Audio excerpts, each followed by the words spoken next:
আসসালামু আলাইকুম viewers, welcome to Vipas kitchen and blog. কেমন আছেন সবাই? আশা করছি সবাই খুব ভালো আছেন। আমিও আল্লাহর রহমতে ভালো আছি। চলে আসলাম আজকে আরেকটি নতুন রেসিপি নিয়ে।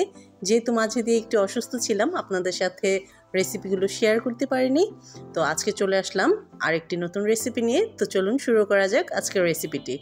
আজকে যে রেসিপিটি তৈরি করছি সেটা হচ্ছে ম্যাঙ্গো স্মুদি। তো বাচ্চা বড় সবারই পছন্দের এই রেসিপিটি আজকে আপনাদের সাথে শেয়ার করে দিচ্ছি। খুব সিম্পলভাবে তৈরি করব। কি কি উপকরণ লাগছে চলুন দেখিয়ে দিই। তো প্রথমে আমি একটা আম নিয়ে নিয়েছি। আমটাকে এখন আমি ব্লেন্ডারে দিয়ে পিউরি করে নেব।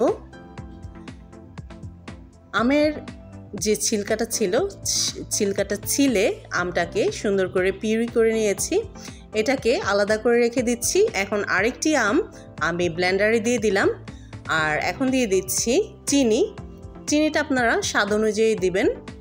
আর দিয়ে দিচ্ছি গুঁড়া দুধ 2 টেবিল চামচ। একটা আমের জন্য 2 টেবিল চামচ গুঁড়া দুধই যথেষ্ট। আর আমি এখানে অ্যাড করছি ভ্যানিলা আইসক্রিম 1 টেবিল চামচ। আর দিয়ে দিচ্ছি কিছুটা বরফ কুচি। আর দিয়ে দিচ্ছি এখানে একদমই ঠান্ডা পানি 1/2 কাপ পরিমাণে দিয়ে সুন্দর একটা পিউরি তৈরি করে নিলাম। এখন এই পিউরিটাকে আমি অল্প পানি দিয়ে একটু পাতলা করে নেব। আর সার্ভ করার জন্য এখানে গ্লাসে দিয়ে দিচ্ছি কিছুটা বরফ কুচি।